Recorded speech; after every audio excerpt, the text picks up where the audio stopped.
ഇന്ന് ഒക്ടോബർ 6, നാളെ October 7. Israel ജനത കണ്ട ഏറ്റവും വലിയ തീവ്രവാദി ആക്രമണം. ഇസ്രയേൽ എന്ന കുഞ്ഞു രാജ്യത്തിൻ്റെ 1400ഓളം പൗരന്മാർ കൊല ചെയ്യപ്പെട്ട ആ ദുരന്ത ദിവസം. നാളെ അതിൻ്റെ വാർഷികമാണ്.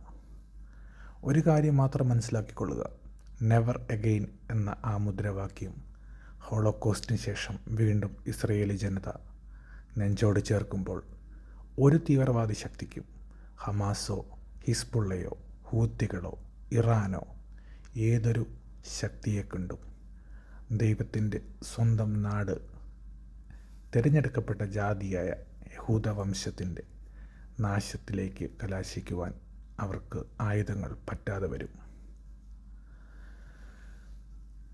ഇസ്രയേലിനെ ആക്രമിച്ച ഹമാസിൻ്റെയും ഹിസ്ബുള്ളയുടെയും ഇറാൻ്റെയും സിറിയയിലെ തീവ്രവാദികളുടെയും ഇറാഖിലെ തീവ്രവാദികളുടെയും മതവെറി പൂണ്ട റാഡിക്കൽ ഇസ്ലാമിസ്റ്റുകളായ തീവ്രവാദികളുടെ എല്ലാം അന്ത്യം ഇസ്രയേൽ എന്ന കുഞ്ഞു രാഷ്ട്രത്തിൻ്റെ കൈകൊണ്ടായിരിക്കും എന്നുള്ള ആ സത്യം നാം തിരിച്ചറിയേണ്ടതായിരിക്കുന്നു. അതോടൊപ്പം തന്നെ ഇസ്രയേലിൻ്റെ പഴയകാല ചരിത്രങ്ങൾ നമ്മൾ എടുത്ത് പരിശോധിക്കുകയാണെങ്കിൽ 6 ദിവസം കൊണ്ട് 5 രാജ്യങ്ങളെ തോൽപ്പിച്ച ആ കുഞ്ഞുനാടിൻ്റെ ആത്മധൈര്യവും പ്രവൃത്തി പരിചയവും നമ്മൾ മനസ്സിലാക്കേണ്ടതായിരിക്കുന്നു. പിറന്നു വീണ അന്നു മുതൽ ചുറ്റുമുള്ള എല്ലാ രാഷ്ട്രങ്ങളും ഒന്നോടൊന്ന് ശ്രമിച്ചുകൊണ്ട് നശിപ്പിക്കുവാൻ ശ്രമിക്കുന്ന ഒരു കുഞ്ഞുനാട്.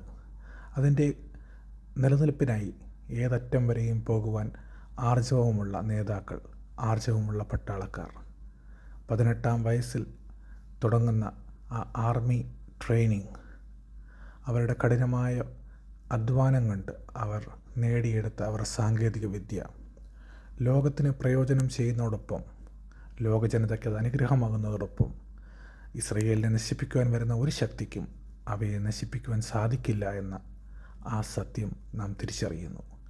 പേജർ പൊട്ടിത്തെറിച്ച് ഹിസ്ബുള്ളയുടെ തീവ്രവാദി കൂട്ടങ്ങൾ പന്നിക്കുഞ്ഞുങ്ങളെപ്പോലെ ചത്തൊടുങ്ങിയപ്പോൾ ഇസ്രയേലിൻ്റെ സാങ്കേതിക മികവ് നാം കണ്ടതാണ്. Iron dome facilities, David sling, arrow എന്ന അതിൻ്റെ എല്ലാവിധ പ്രവർത്തനങ്ങളും ഇസ്രയേലിൻ്റെ ആകാശങ്ങളെ കാക്കുമ്പോൾ F-35 ഫൈറ്റർ ജെറ്റുകൾ തീവ്രവാദി കേന്ദ്രങ്ങളിൽ ആയിരക്കണക്കിന്, പതിനായിരക്കണക്കിന് തീവ്രവാദികളെ ഉന്മൂലനം ചെയ്യുമ്പോൾ ഇസ്രയേൽ ലോക നന്മയ്ക്കായി നിരവധിയായ കണ്ടുപിടുത്തങ്ങളും ലോക സമാധാനത്തിന് വേണ്ടിയുള്ള പ്രയത്നങ്ങളും നാം മറക്കാതിരിക്കുക. Never again.